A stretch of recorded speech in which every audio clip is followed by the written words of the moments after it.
आखिरकार आसिम मुनीर को पाकिस्तान का सीडीएफ का पद मिल ही गया। लंबे इंतजार के बाद राष्ट्रपति आसिफ अली जरदारी ने नोटिफिकेशन जारी कर ही दिया। काफी उतार चढ़ाव रहे इस बीच, कभी प्रधानमंत्री का लंदन चले जाना जिससे नोटिस जारी ना होना, तो कभी सीडीएफ का पद ही पहेली बन जाना। फाइनली पाकिस्तान की तकदीर का रिमोट अब एक ही हाथ में, जनरल आसिम मुनीर, वही नाम जो पाकिस्तान की तीनों सेनाओं की कमांड का मास्टर सर्किट बन चुका है। दरअसल गुरुवार 4 दिसंबर देर रात को आसिम मुनीर को देश का पहला chief of defence forces CDF और चीफ ऑफ आर्मी COAS पद पर नियुक्त किया गया है, जिसकी सिफारिश पाकिस्तान के प्रधानमंत्री शहबाज शरीफ ने राष्ट्रपति से की थी। मुनीर पाकिस्तान के पहले सैन्य अधिकारी होंगे जो दोनों पद संभालेंगे। इन दोनों पदों का कार्यकाल 5 साल तक का होगा। वहीं air chief marshal Zaheer Ahmed Babar Sidhu के लिए 2 साल एक्सटेंशन कर दिए गए हैं। मुनीर पर मेहरबान पाकिस्तान सरकार। मुनीर का सीडीएफ बनना जाहिर करता है कि पाकिस्तान सरकार मुनीर पर मेहरबान है। शहबाज सरकार ने उनको पदोन्नति का तोहफा दिया है।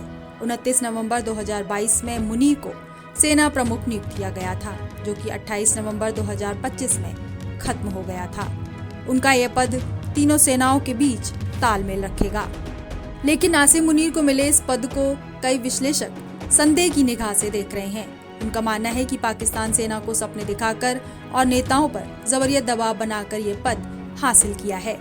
नवाज शरीफ और शहबाज शरीफ की आसिम मुनीर से मोलभाव चल रही थी। मुनीर जिहादी सोच वाला जनरल है, भारत को संभल कर रहना चाहिए। वहीं पाकिस्तानी पीएम के सलाहकार राणा सनाउल्लाह ने एक इंटरव्यू के दौरान कहा कि सीडीएफ बहुत ही महत्वपूर्ण संस्थान है। इसके कानून में बदलाव किए गए हैं, जिसके नियम और शर्तें तय नहीं किए गए हैं। इसके लिए बहुत सतर्कता की जरूरत है। आसिम मुनीर के पद को लेकर हमेशा से ही विवाद बना रहता है। मुनीर की विवादित पदोन्नति। कुछ महीने पहले ही मुनीर को फील्ड मार्शल के पद पर पदोन्नत किया गया था।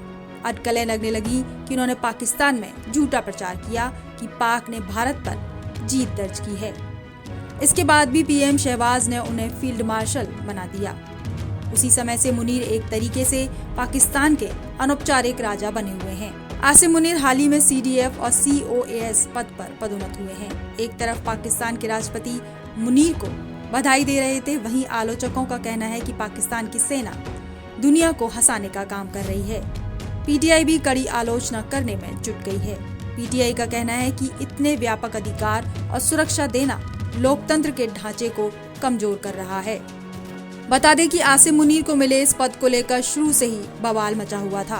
पीटीआई विश्लेषकों के साथ साथ संयुक्त राष्ट्र ने भी चिंता जताई थी। इस पर UNHR UN human right agency के हाई कमिश्नर वॉल्कर टर्क ने चेतावनी दी कि 27वां संशोधन न्यायपालिका की स्वतंत्रता को कमजोर कर सकता है। इस पर पाकिस्तान ने 30 नवंबर को टर्क की चिंता को निराधार और गलत बताकर खारिज कर दिया। बहरहाल आसिम मुनीर अब पाकिस्तान के CDF बन चुके हैं। लंबे विवाद और बवाल के बाद आखिर उन्हें इस पद से नवाजा गया।